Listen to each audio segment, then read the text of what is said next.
Once upon a time, in a small village named Koa Village, lived a wicked witch named Imani. In a time when the veil between worlds was thin, a human sorceress named Elysia crossed paths with a malevolent demon known as Azazel. Their union was forbidden, a transgression against cosmic laws. Yet, love knows no boundaries, and their passion ignited like a forbidden flame. Under a blood moon, Elysia and Azazel met in a hidden grove. Their love was both fierce and fragile, a tempest of desire and danger. They danced, their bodies merging, and their souls intertwining. In that moonlit ritual, Imani's essence was conceived, a fusion of light and shadow. Elysia paid a steep price for her forbidden love. Azazel's touch seared her skin, branding her with infernal sigils. Her once human eyes glowed with otherworldly fire. She became a vessel, a conduit for both human and demon magic.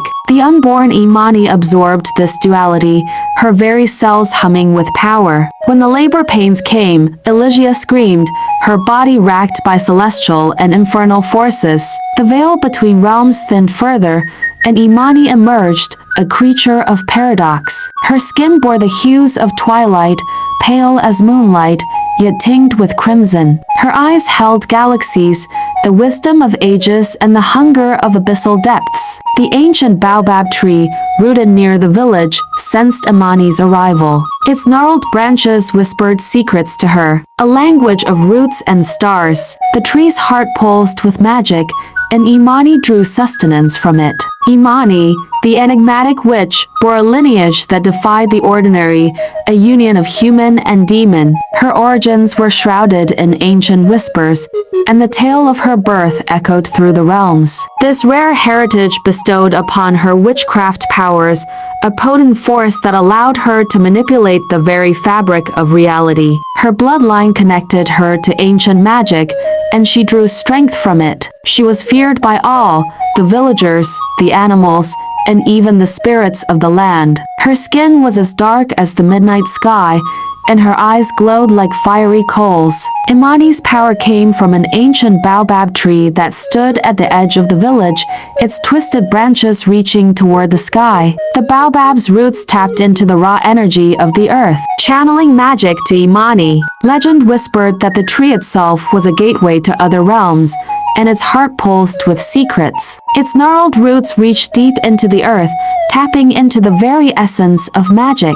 The villagers feared the tree, unaware that it harbored their tormentor's power. Imani's magic was not of the benevolent kind. She wielded dark magic, fueled by her anger and bitterness. This magic allowed her to twist reality, curse crops, and ensnare lost souls. Her spells were potent, and she reveled in their destructive force. Among her most fearsome abilities was the power to create and control the bogs. These were not ordinary creatures but captured butterflies, their wings strained of color and their essence twisted. Imani forced them to do her bidding, stealing sounds, freezing time, and creating mirages. The bogs were an extension of her own magic, amplifying her malevolence.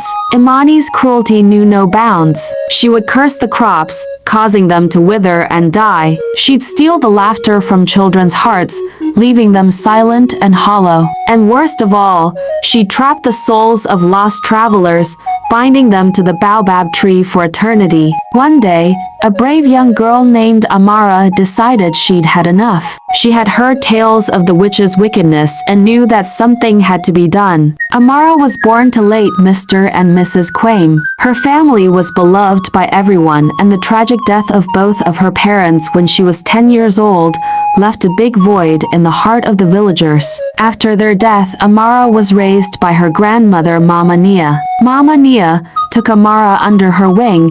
She became both mother and mentor. Mama Nia taught her the ways of the spirits, their whispers in the rustling leaves, their presence in the moon's glow. She revealed the truth about Amara's lineage, the secret of her parents' love, and the forbidden union that birthed her. Amara's blood carried both human and spirit magic. Mama Nia was wise and kind, her eyes filled with ancient knowledge. She listened to Amara's plea and nodded solemnly. To defeat Imani, she said, you must find the heart of the baobab tree, the source of her power, Amara set off on her quest, armed with a wooden staff and a heart full of determination. She followed the winding path through the tall grasses, guided by the whispers of the wind. The baobab tree loomed ahead, its massive trunk stretching toward the sky like a twisted sentinel. As Amara approached, she felt the ground tremble beneath her feet. Imani emerged from the shadows, her eyes narrowing. "What do you seek, little girl?" she hissed. "I seek the heart of the baobab tree," Amara replied, her voice steady. "I will free the souls you've imprisoned and break your curse," Imani cackled, her laughter echoing through the savannah. "You are a fool," she said. "The heart of the tree lies deep within its roots, but you'll never find it." Undeterred, Amara circled the tree, chanting ancient words passed down from generations. She touched the rough bark, feeling the pulse of magic within. The ground trembled again, and the earth split open, revealing a hidden passage. Amara descended into the darkness, guided by the faint glow of the baobab's heart. She encountered spirits along the way, lost souls who begged for release. Amara whispered words of comfort, promising to set them free. Finally, she reached the heart, a pulsing orb of light. Imani's power emanated from it, twisting and corrupting. Amara raised her staff and struck the heart, shattering it into 1,000 shards. The ground shook and the baobab tree fell. Imani appeared, her rage consuming her. "You've doomed us all," she screamed. But Amara stood her ground, her eyes blazing with determination. The curse lifted, the crops flourished, and laughter returned to the children's hearts. The lost souls ascended to the heavens, leaving behind a grateful whisper. Imani, weakened and defeated, vanished into the wind. Amara became a legend, a beacon of hope for all who faced wickedness. To this day, the villagers tell the tale of the brave girl who shattered the heart of the baobab tree and freed their land from the witch's grip. Like and subscribe for more videos.